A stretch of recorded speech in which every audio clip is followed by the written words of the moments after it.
أصعب إحساس ممكن تعيشه لما تغيب الحبايب، لما ما تلاقيش حضن يحتويك، لما اسمك ما يترددش على لسان أقرب الناس ليك، لما يبقى ليلك زي نهارك بكرة زي امبارح ما يفرقش، لما ما تلاقيش حد يهتم بيك، لما تقعد بالأسابيع وبالأيام مفيش أي صوت يحصل عندك غير عقارب الساعة بتكسر حاجز الصمت.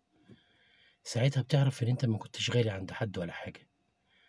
لما يجي رمضان وتلاقي نفسك بتفطر لوحدك وبتتسحر لوحدك وكل الناس متجمعة مع بعض، ساعتها بتحس إن أنت بتموت بالبطيء. وفي اللحظة دي بتحس قد إيه أنت يتيم، بتحس باليتم بجد.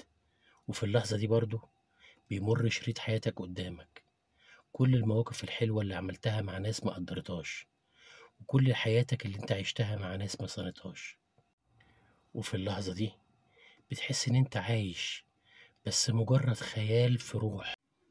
في اللحظة دي بتترحم على كل اللي ماتوا وكانوا حنينين عليك، بتتمنى ان انت تموت عشان تروح لهم وتتقابل معاهم. انت ما كنتش مرتاح الا معاهم.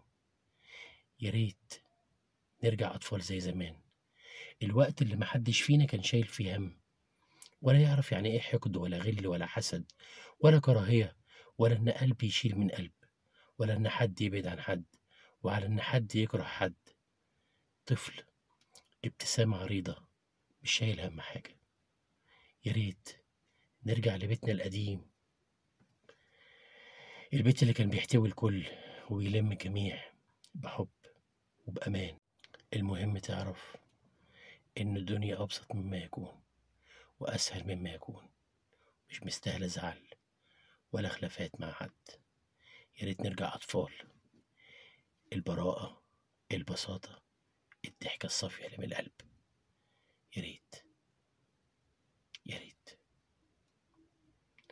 رحم الله قلوبا كانت تحب بدون مقابل.